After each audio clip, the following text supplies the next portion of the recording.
So we're almost a month into the new year, and you might be thinking to yourself, will this just be another dull and probably unproductive year? Or could this possibly be a great, if not the greatest year of my life? So in this video today, I want to share with you 9 changes that you need to consider making if you want to make this year an awesome, productive, successful year. So let's get right into it. Number 1 is to reflect on the last year. Before just rushing into the new year and getting really busy, just take a moment and pause.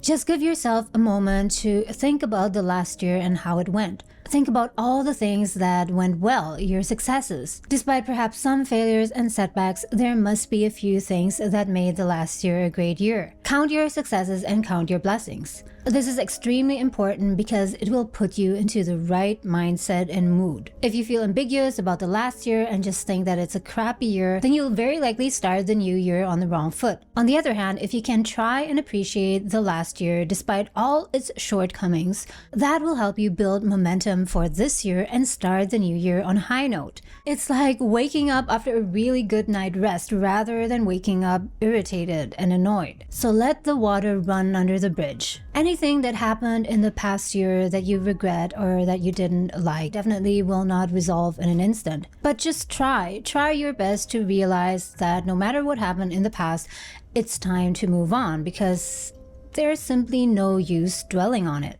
The second thing that you need to change this year to have the greatest year of your life is to get clarity on your goals versus being really vague and ambiguous with your goals. Now, this of course is assuming that you have already set yourself some goals for this year. Now, if you have, most of you will have several goals. Some will have 3 goals, 5 goals, 8 goals, or even 10 goals.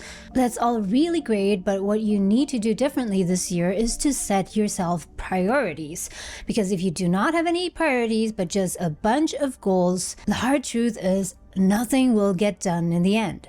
In order to make this year a successful year, you need to be laser focused on what you want to achieve. And how can you be laser focused? One of the really basic methods is to write it down.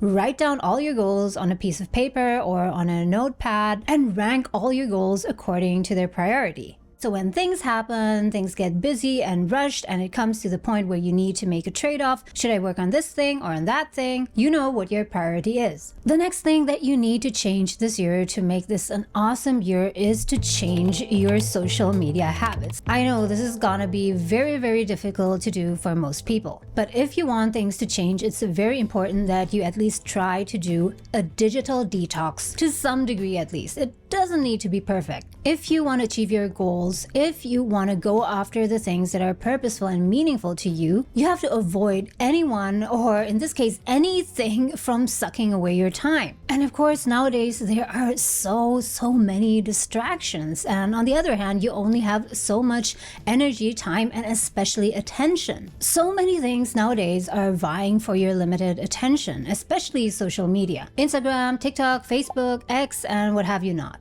Just think about it. The moment you wake up, what do you do first? Do you prepare your mind for the day so that you're in the right mindset to go after your goals?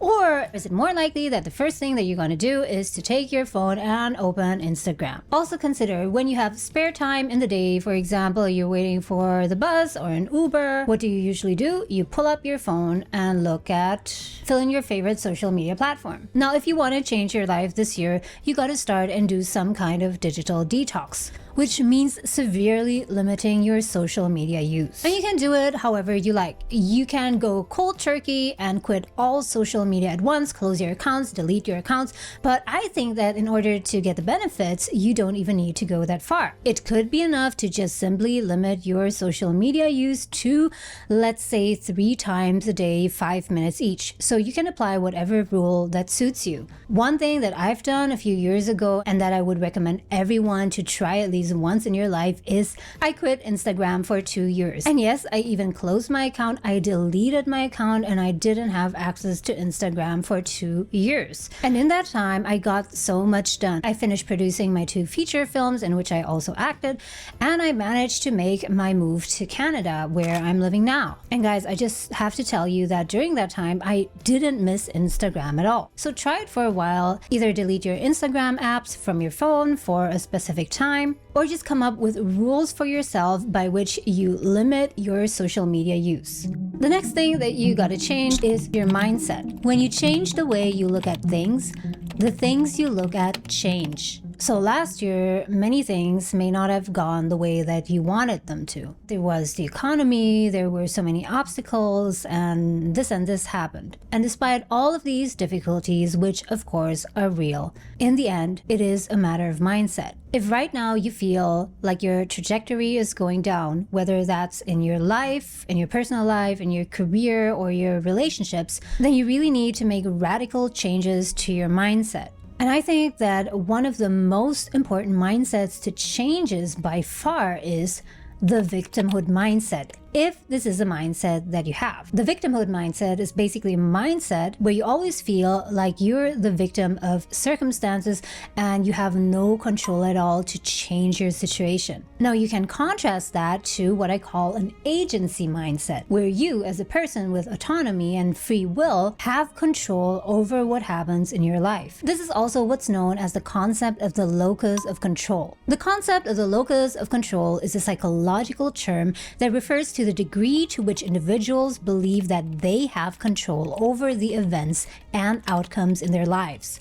It was first introduced by psychologist Julian B. Rotter in the 1950s. Individuals with a strong internal locus of control believe that their actions and decisions directly influence the outcomes in their lives. On the other hand, individuals with a strong external locus of control believe that external facts such as luck, fate, or powerful others control their lives. And this is the thing, if you have a very strong internal locus of control, you will be more motivated to put in effort into anything that you do, because you know that whatever the circumstances, whatever the external obstacles, ultimately you can influence the outcomes in your lives, and you are not just a victim of circumstances. Another thing that you need to change to make this year an awesome and productive year is self-care. The level of self-care that you give to yourself. And I don't mean this in a sentimental way like love yourself, although yes, you gotta love yourself, of course. But here what I mean by self-care is actually caring for yourself. And this is something that many of us, including myself, often underestimate. We often tell ourselves, yeah, self-care, that's something that's nice to have, nice to do. It's something that I'll do when everything else is done. But just think about it. With our car, we never say that. We don't say that caring for our car is something that's nice to have and that you can just omit. No, if you don't care for your car, it won't run smoothly and efficiently.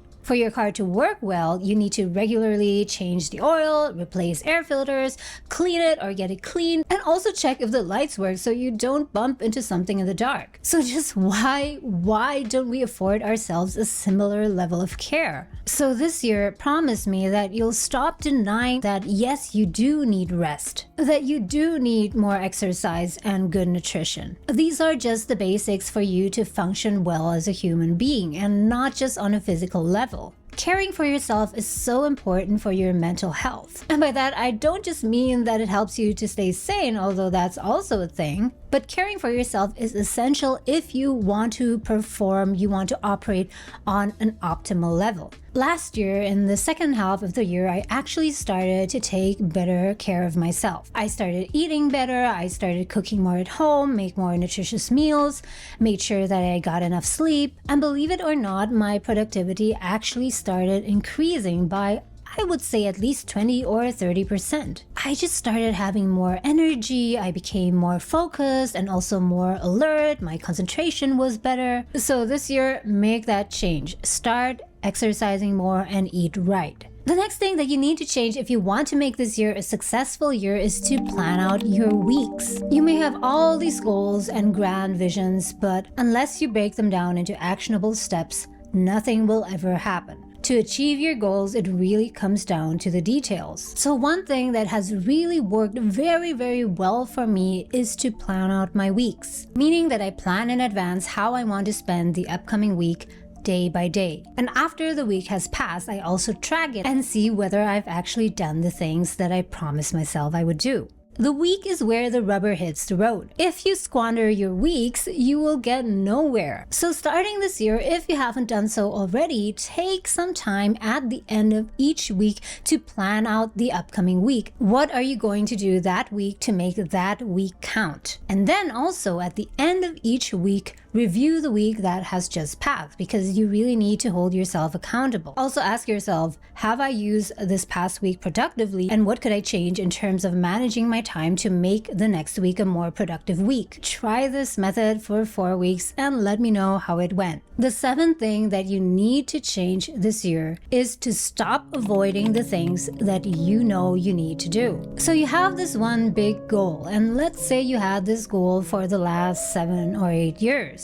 But you just haven't achieved it, or even worse, you haven't even started working on it. But actually, you know deep down inside what it takes to actually achieve this goal. You just haven't done it yet. You've been avoiding doing this one thing, maybe because you're scared, you're procrastinating, you're unsure, and so on. It could be, for example, that you've always wanted to start a side hustle, but you know that in order to do that, you need to learn this one specific skill. For example, marketing. Or you need to take this one course, but you just haven't done it yet because you're too much in your head and you're overthinking. You just didn't take any action. It could be things like negotiating your salary, moving to a different company, or even moving overseas to another country. You know that deep down inside, in order to achieve this one thing that is so important to you, there is this one thing that you need to do. So this year, don't repeat that mistake. Stop avoiding what you know you need to do. And again, it doesn't have to be perfect. You don't need to finish doing that thing, but at least start. Make this year the year when you actually start doing it. Another thing that you need to do this year is to get really good at something specific. Perhaps all this while you've been asking yourself, how can I have a career that's more fulfilling, that's more purposeful? And you don't want another year to just go by and be unremarkable. The fact is that most of us just try to do too many things at once,